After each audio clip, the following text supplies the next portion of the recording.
bien así con la luz que está así. ¿Eh? ¿Con luz? Bien. Bueno. Ya aprendimos todo lo que son los signos y síntomas de los síndromes nodales, entonces ya podemos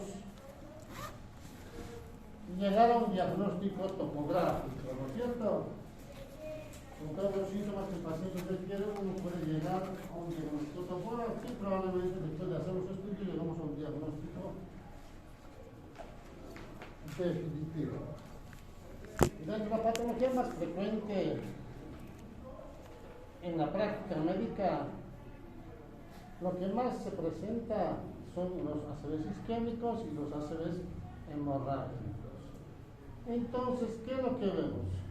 Cuando hablamos de ACVs isquémicos, tenemos que aprender esto. La fisiopatología o la fisiología, ¿no es cierto? En principio, de lo que es el flujo sanguíneo cerebral. ¿Cuánto de sangre nos llega a la cabeza? Fíjense ustedes, el flujo sanguíneo cerebral normal es de 55 ml por 100 gramos por minuto. Pero para llegar a un infarto tiene que bajar mucho el flujo sanguíneo cerebral. Entonces, si nosotros nos fijamos en el cuadro, ¿qué es lo que vemos?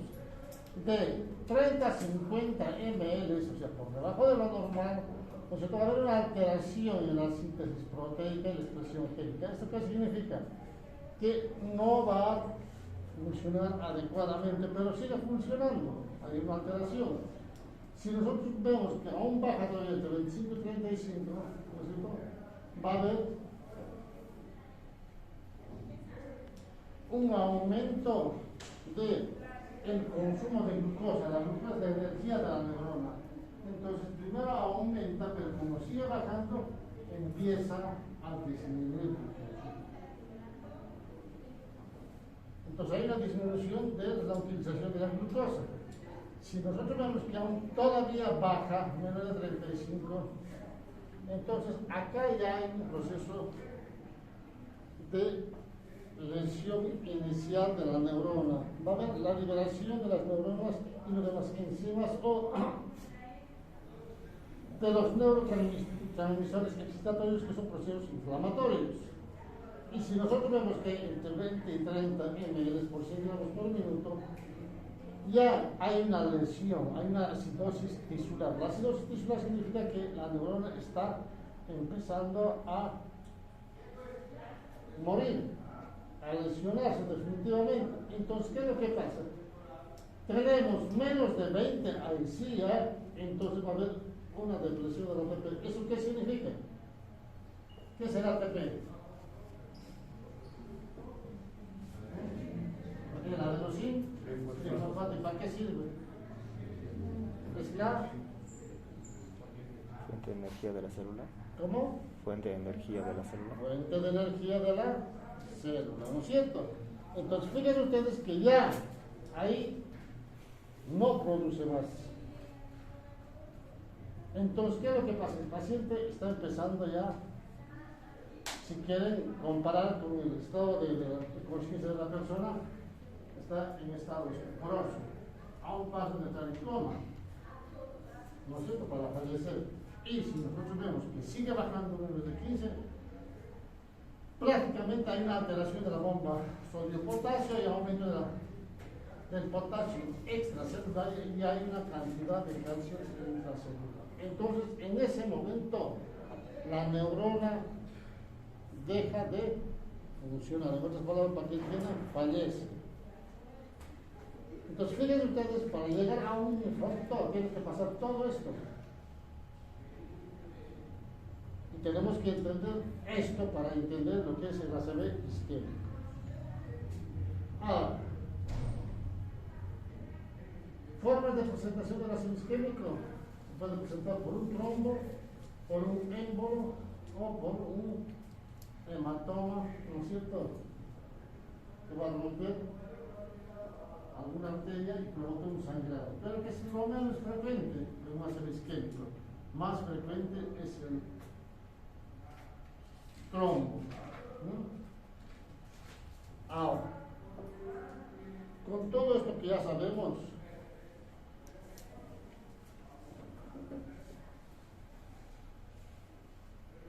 vamos a continuar con lo que se llama esta. Cuando ya está establecido la lesión, existen varias zonas. La zona central es la zona de necrosis, está prácticamente la neurona no reanimable, tejido no viable. Se infartó, no tiene retorno. Pero si nosotros vemos en la periferia, tenemos a lo que se llama la zona de penumbra. Zona de penumbra. Hay una disminución importante del flujo sanguíneo cerebral. Esto sí, cuando se hace un control hay un silencio electrofisiológico, no marques, electroplano, como que estuviera muerto, ¿no? Entonces, pero estos son una pérdida que, si nosotros hacemos todas las maniobras, ¿no es cierto?, son reversibles. Son reversibles, ¿no es cierto? Mejora la potencia de la membrana, mejora, ¿no es cierto?, la liberación de todo lo que son el ATP y todo eso, el metabolismo energético, para que empiece a funcionar la neurona. Y nosotros tenemos aún más todavía. En la periferia tenemos a la origenia. Esto sí también sufren. Tampoco un sufrimiento. Hay una disminución del flujo sanguíneo cerebral por debajo de lo normal, ¿no es cierto? Pero la persona, la neurona sigue funcionando, no adecuadamente, pero tiene menos riesgo de hacer un infarto. Entonces, fíjense ustedes que cuando nosotros hablamos de fisiopatología tenemos necrosis central, penumbra y condición. Ahora, cuando ocurre esto en general,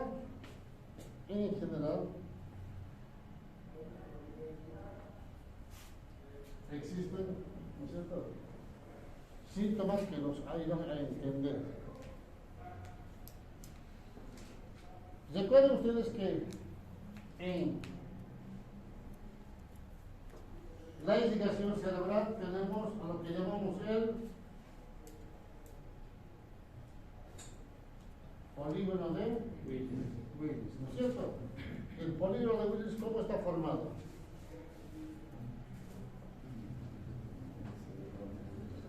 ¿Ah? ¿Cómo está formado?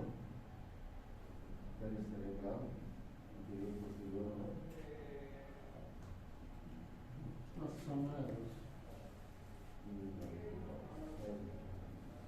Tenemos la circulación anterior y la circulación posterior, ¿no es cierto? La circulación anterior está formada por las dos carótidas. La circulación posterior está formada por las dos vertebrales, ¿no es cierto? Estos cuando ingresan, la circulación anterior se divide en dos: la cerebral anterior y la cerebral media, ¿no es cierto? La cerebral anterior se juntan ambos lados por la arteria comunicante anterior. Las vertebrales, cuando se juntan, hacen lo que se llama la arteria. ¿Qué arteria? Basilar. La arteria basilar, y después, cuando ingresa al cerebro, se divide en dos, que son las arterias cerebrales posteriores. Y esta arteria cerebral posterior se junta con los de adelante por las arterias comunicantes posterior, ¿no es cierto? Y todo eso forma el polígono de Willis. Entonces tenemos que entender eso para entender este tipo de patología. Porque si no entendemos eso, Entonces, vamos a tener problemas. Entonces, cuando hablamos del territorio carotídeo, ¿no es cierto? A veces hay amaurosis fugaz, compromiso piramidal, compromiso del facial y trastorno neuropsicológico como la afasia, aprasia, agnosia, cambio de conducta, cambio de la personalidad. Ahora, si es el territorio vertebral, va a haber manifestaciones del tronco cerebral. Va a haber vértigo, diplopía, compromiso de los espacios craneales, ataque de trastornos sensitivos disociados del motor y los cuadrados alternos y soplos vertebrales o subclávios. ¿Esto por qué?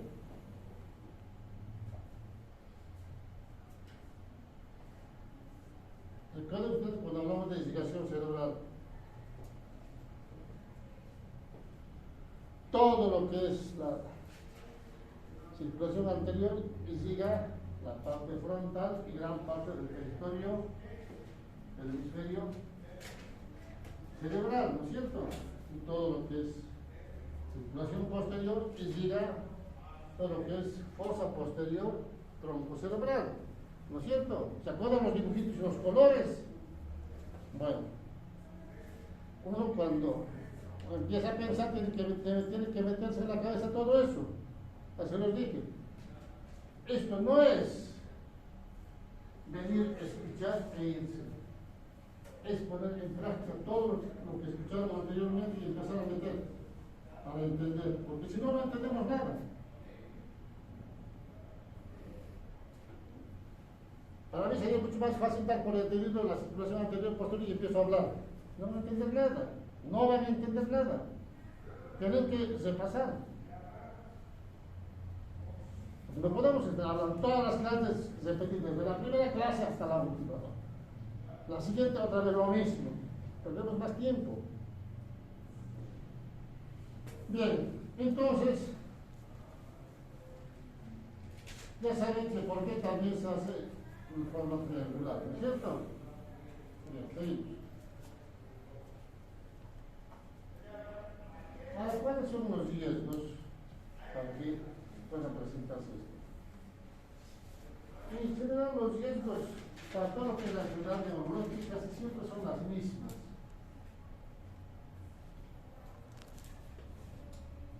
Diabetes, hipertensión arterial, tabaquismo, obviamente patologías familiares, ¿no es cierto?, vasculares, fibrilación auricular, antecedentes de accidentes isquémicos transitorios, un infarto de miocardio agudo reciente, drogas y anticonceptivos. ¿Por qué las drogas? ¿Ah? ¿Por qué las drogas?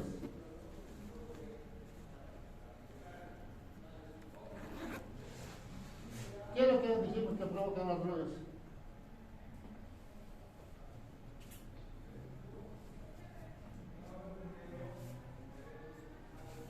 Vasculitis, ¿no es cierto? Vasculitis, entonces cuando hay aumento de la presión, además de la vasculitis, entonces hay una obstrucción o un sangrado. Anticonceptivos. Los anticonceptivos, esto saben más las mujeres, ¿no es cierto? ¿Qué es lo que provoca? Los que consumen anticonceptivos. ¿Qué es lo que provoca habitualmente? Una cefalea, ¿no es cierto? Cefalea. Hay algunos anticonceptivos, probablemente los últimos llevan, pero hay algunos que provocan bastante cefalea y hacen lo que se llama el pseudo tumor cerebral. El pseudo tumor cerebral. Entonces, en el prospecto, dice, ¿no es cierto?, efectos colaterales, cefalea y un montón de cosas, ¿no es cierto? Cuando se presentan estos síntomas, consulte a su ginecólogo, a su médico. ¿Para qué? Porque el doctor me provoca mareos, me provoca cefalea, me provoca, ¿no es cierto? Van y le cambian a otro y provoca menos. ¿Sí?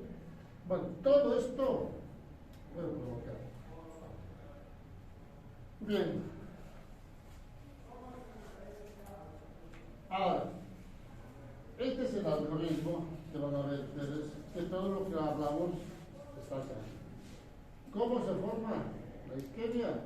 Por reducción del flujo sanguíneo cerebral, va a haber una depresión de lo que es la energía, va a haber una acidosis, alteración de la bomba sodio-potasio, ¿no es cierto? Alteración a la despolarización de la membrana, liberación de los glutamatos, apertura de los canales de calcio, ¿no es cierto? Activación de los receptores NMDA, no, falla en el sistema buffer del calcio, todo esto hablamos, ¿no es cierto? Va a haber un aumento del calcio intracelular y, ¿no es cierto? Todo esto va a llegar al daño celular irreversible. Todo lo que hablamos está acá. Pero para entender la isquemia también tenemos que entender esto que ya hablamos, el homúnculo de Pericles.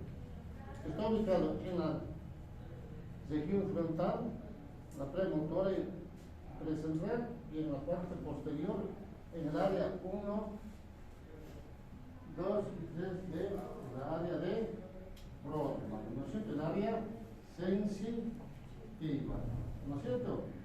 Fíjense ustedes que todo lo que hablamos anteriormente sigue entrando. Sigue entrando lo mismo, para entender. Entonces, cuando el paciente tiene déficit motor, tenemos que hablar de esta zona. Ahora, cuando hablamos de infartos, hay dos maneras fundamentalmente principales que se van a presentar: los aterotrombóticos y los cardioembólicos. Los aterotrombóticos son desprendimiento de placas de ateroma de la carótida o de la vertebral que van a ir a ubicarse donde generalmente bloquean arterias de gran calibre. Mientras que los cardioembólicos van a ir, como son pequeños, ¿no es cierto?, van a ir a obstruir lo que se llama las arterias terminales, las pequeñas arterias. Entonces, esa es la diferencia entre lo que es los aterotrombóticos y los cardioembólicos.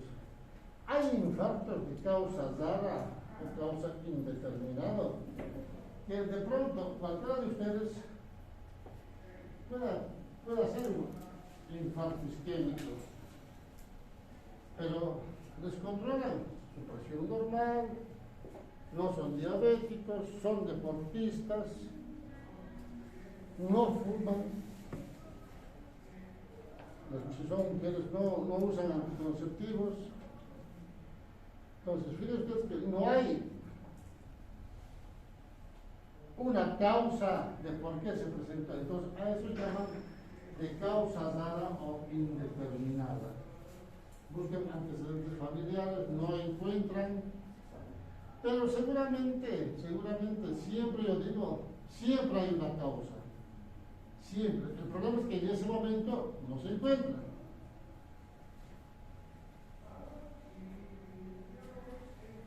Si pasó algo, es por algo, no es porque vino del Espíritu Santo.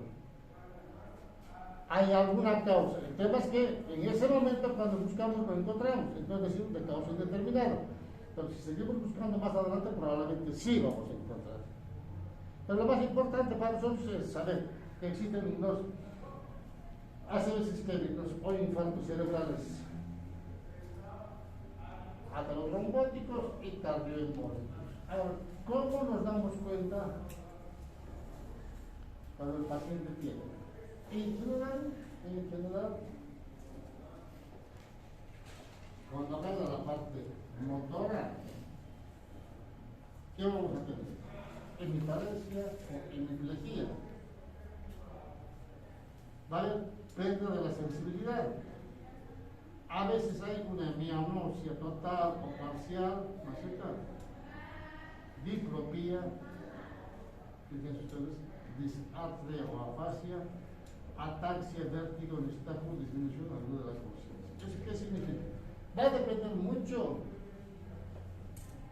de que si la lesión es circulación anterior o circulación posterior, ¿no es cierto? Si yo tengo una hemiplegia y tengo que pensar en la lesión está en la circulación. ¿En qué circulación? ¿Ah? ¿Qué circulación? La posterior. Anterior, circulación anterior. Y si yo tengo vértigos y diplopía, la lesión estará en la circulación posterior, ¿no es cierto? Por eso es que tenemos que saber esto, la anatomía básica para entender, porque si no lo entendemos, no entendemos nada.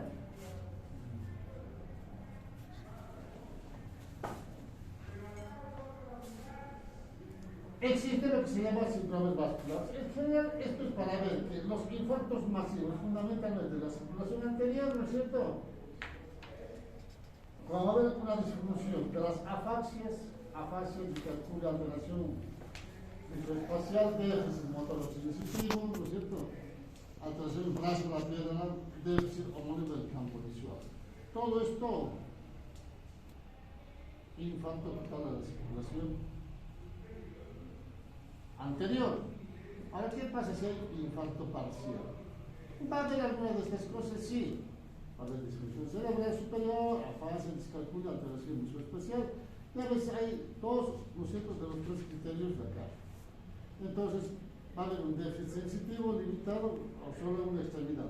Cuando nosotros hablamos de infarto total, estamos hablando de eso. Fíjense. Prácticamente casi todo el hemisferio, ¿no es cierto? Pero si nosotros hablamos de un infarto parcial, fíjense, vemos que está lesionado acá, pero el resto sigue funcionando. ¿No es cierto? Entonces, por eso es importante entender lo que es el polígono de Willis en este caso, para saber qué es lo que está lesionado. A veces existen esto que van a escuchar mucho, los llamados infartos lacunares. ¿A qué se refieren infartos lacunares? Estos pequeños puntitos, lesiones, ¿no es cierto? Ven acá, ¿no es cierto? Pequeños infartos. ¿No es cierto? Y esto en general se presenta en pacientes hipertensos crónicos, El paciente al principio no tiene un déficit establecido, pero va a haber qué cosa. De a poquito va a haber una alteración en las funciones cerebrales, va a haber una mianopsia, a veces alteración en la visión, alteración en el lenguaje, alteración en la conducta, alteración en la personalidad, desorientación, ¿no es cierto? Va a haber un episindrome sensitivo puro, a veces en el brazo, la cara, el brazo, ¿no es cierto? Va a haber un episindrome sensitivo motor puro, que no puede mover un brazo, una pierna, ¿no es cierto? Porque allá a veces solamente la cápsula interna, una cosita chiquita, ¿no es cierto? Y entonces cuando pasa ese tipo de cosas, a veces presenta riesgo, o simplemente no puede hablar. Tiene alteración, pero el resto sigue funcionando. Tiene alteración para articular la palabra. Entonces, fíjense ustedes que todo eso, ¿no es cierto?, nos puede dar el infarto lacunar. Ahora, ¿qué pasa si hay alteración en la circulación posterior?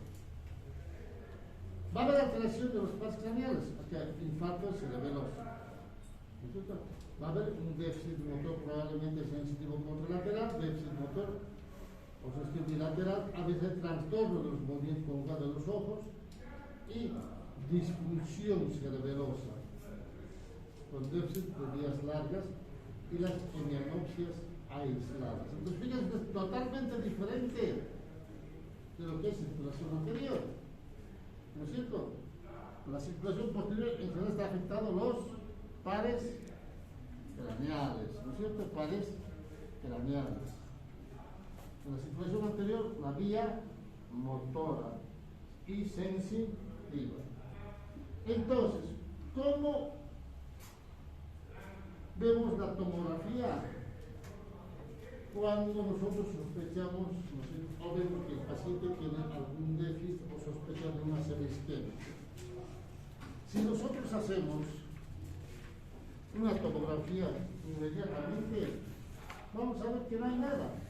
A veces, digamos, los imagenólogos encuentran este tipo de cosas. Arteria hiperdensa. Dicen algunos una hipodensidad temporal o ganglios basales, ¿no es cierto? Pero en general encuentran hiperdensidad de un lado y no del otro. Ahora, si vemos después a las 12 horas, vamos a ver también lo mismo. Y vamos a ver ya un poquito mejor, tal vez, la hipodensidad de los ganglios basales. Ahora, si agarra la arteria cerebral media, va a haber una poca diferencia en lo que es la corteza, sustancia gris con la sustancia blanca. Pero aún todavía persisten los surcos en la convexidad.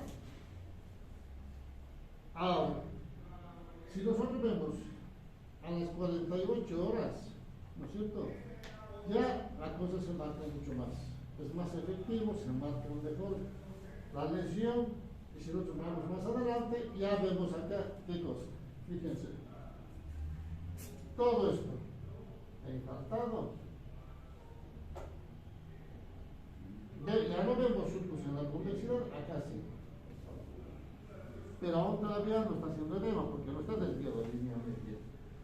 Entonces, cuando nosotros vemos esto, pues acá ya sí, está totalmente instalado el infarto, hay colapso del ventrículo y más adelante va a haber una desviación de línea media. Pero cuando pasan los días, se instala totalmente el infarto y se nos muestra como una imagen hipodensa. Esto es lo que se llama infarto masivo, infarto hemisférico. ¿Por qué? Porque agarró la arteria cerebral media y a veces agarra la carótida, entonces agarran las dos arterias, arteria cerebral anterior y arteria cerebral media. En este caso es arteria cerebral media porque esto que estamos viendo acá está indicado por la arteria cerebral anterior. Entonces con eso decimos que es arteria cerebral media. ¿Qué otros diagnósticos podemos hacer? Una tomografía, una resonancia, una angiotomografía, angioresonancia, angiografía digital y vemos acá. Una se ve agudo y marcado, acá el stop, porque no circula la sangre, ¿no es cierto? O simplemente algo crónico ya en esta zona. Pues fíjense ustedes, la angiografía nos sirve para ver qué arteria está comprometida. Cuando es algo crónico, vamos a ver retracción de las estructuras del cerebro, del tejido muerto. Acá se observa, acá también. Y si nosotros hacemos una angiografía a un paciente que tiene un ACV, vamos a ver esto. Esto es circulación posterior, circulación anterior, y fíjense, a este lado no existe. Está obstruida la arteria, entonces como se ve, acá va a haber un infarto masivo. Pero a veces vemos estos pequeños infartitos de ganglios de la base, corticales, ¿no es cierto? Que seguramente son cardioembólicos, ¿no es cierto? No son aterotrombólicos. En la resonancia, ¿qué vamos a ver? Una disminución, ¿no? El coeficiente de disminución aparece en anomalías de percusión. Ausencia de vacío del flujo cuando vemos una angioresonancia y seance vascular. Eso inmediatamente. Es mucho mejor la resonancia para ver el infarto que la tomografía. Y vamos a ver qué cosa. A las 12 horas, lo mismo. Posamiento de los surcos, edema de las circunvoluciones, ¿no es cierto? Y obviamente después de las 24 horas, vamos a ver pérdida de interfase, sustancia gris blanca. Pero ¿qué es lo que nos muestra? Estas imágenes que no vemos. Fíjense. Hay un infarto acá, otro infarto acá, otro acá, otro acá. Que eso a veces no lo vemos en tomografía. Y de pronto el paciente, digamos, tiene una ACV, ¿no es cierto? Llega estuporoso y no despierta. Y le hace una tomografía y el cerebro es normal. Pero el doctor que tiene mi familia, su cerebro me dice que su cerebro es normal y no despierta. ¿Pero qué es lo que tiene? Algo tenemos que decirle. Tiene esto, no despierta por esto y va a quedar en coma o en estado vegetativo por esto. Hacemos los estudios, hacemos la resonancia y encontramos esto. Entonces ya si le decimos, señora, tiene un infarto del tronco cerebral, su esposo no va a despertar más. Por esta lesión, por esta lesión.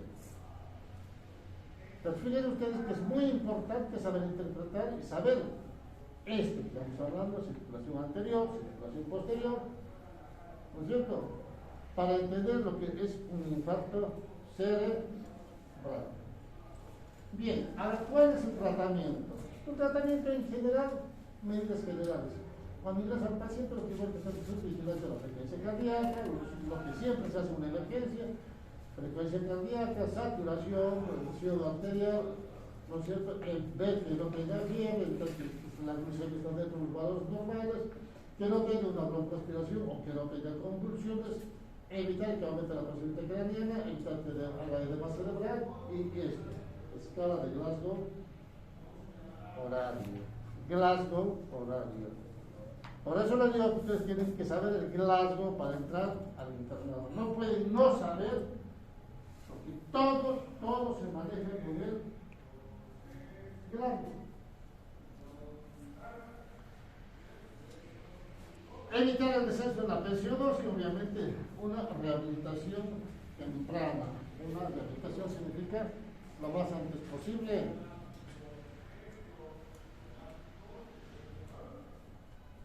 ¿Quieres salir? ¿O termino la clase?